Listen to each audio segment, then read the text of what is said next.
Malakas 3:10, lumultipan na po. Lumultipan po yun. Nagutos ang Panginoon sa Malakas 3:10, sabi ko doon, dalhin ninyo ang buong isang buhay sa kamali pamagkaroon ng pagkain sa aming bahay. At subukin ninyo kung ngayon sa bagay dito, sabi ng Panginoon mo, kung hindi mo bubuksan ang lumawi sa langit at iuulog sa inyo tawag sa pagkasabi na pinalagyan. At tapos po ang Diyos. Pero mga kapatid, dito na naman po sa bagong tipan, o titignan po tayo sa chance, marami pong Bible versicle. Kung titignan din po natin mga kapatid ko, mga magulang, ang mga stripa, kalseo, mga udyo, tetok, Panginoon, matuloy pa kayo magbigay buwis kay Cesar o hindi. Ang sabi ng Panginoon, inuulit ko po, pagpagkitaan ninyo ako ng isang dinar, kanino ang larawan na nakasulat sa pera ito? Ang sabi po, nag-iba kay Cesar.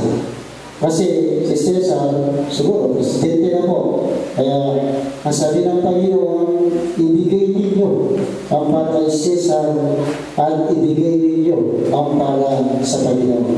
Ang ibig sabihin, inulit namin po ng Panginoon. Pero aalin ng pera ng Panginoon Espiritu.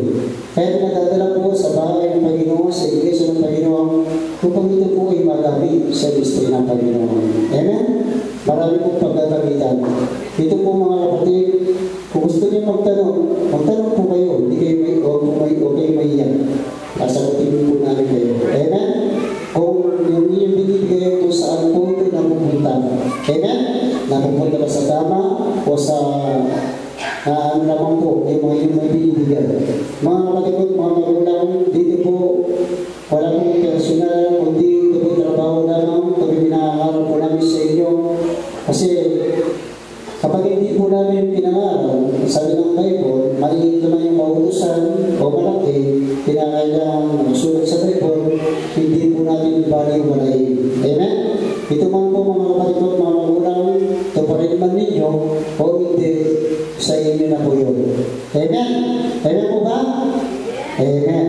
Kaya mga kapatid ko, mga magulang, doon po sa pangalawang Korinto 7:9-7, ano po sabi ko doon? Magbigay ang bawat isa sa pinasya ng kanyang puso. Huwag mabigat sa loob o dahil kailangan. Iniibigyan po ng Diyos ang nagbibigay na masaya. Nakinig, hindi napipilitan. Amen? Kinakailangan mga kapatid ko, mga mga demonyo, kailangan mo yan. Pambili ng gamot, pambili ng pambay ng kuryente, wala kang ulam, mga kapatid, ganyan po yung demonyo. Pero sabi ng Panginoon, subukin mo ko sa bagay na ito. Amen? Kung hindi ko bubuksan ang mga isa. Lahat ng mga subok dito, mga kapatid, talagang pinagbara sila ng Panginoon. Totoo siya.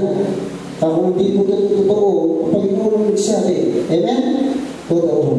Kaya mga kapatid ko at mga magulang, Panginoon nagpapasubok dahil tayo po sinusubok ng Panginoon, pero ang Panginoon ay subok. Amen? Amen po ba? Kinakailangan tayo po subukin ng Panginoon. Subukin ninyo ako sa bagay nito kung hindi bubuksan ang liwanag sa langit. Ito po hindi sa akin ito. So, paringan ninyo hindi, pero kinakailangan ipangaral. Amen? Amen po ba? Amen. Kaya sa oras na po ito, yung binibigay, malapit na po yung binibigay sa libo natin dito, yan din po ay magamit. Amen? Sa ating binibigay sa libo. Hallelujah.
mapagpalaraming Ama sa langit at lupa.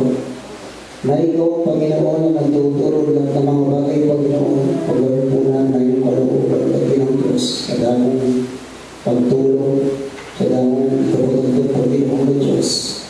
Panginoon, ayon sa iyong pinangako ang sa mundo sa langit, sa mga kapatid, at ibuhos mo, Panginoon, ang mga sa pagkasalit ng nilalagyan. At pag-ingatan mo ang mga hanap buhay, ang mga trabaho, o saan man, Panginoon Diyos, ang makukuha ng mga kabuhayan, Panginoon.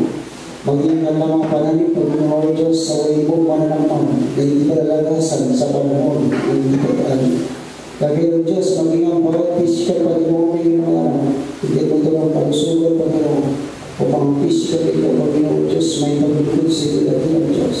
Panginoon Diyos, ang bawat ibinibigay na yung mga anak sa oras ko ito, tagapan mo ito, magpapuli mo yung sinura. Panginoon, salamat. Ito po ang galang sa pangalan ng Jesus. Amen.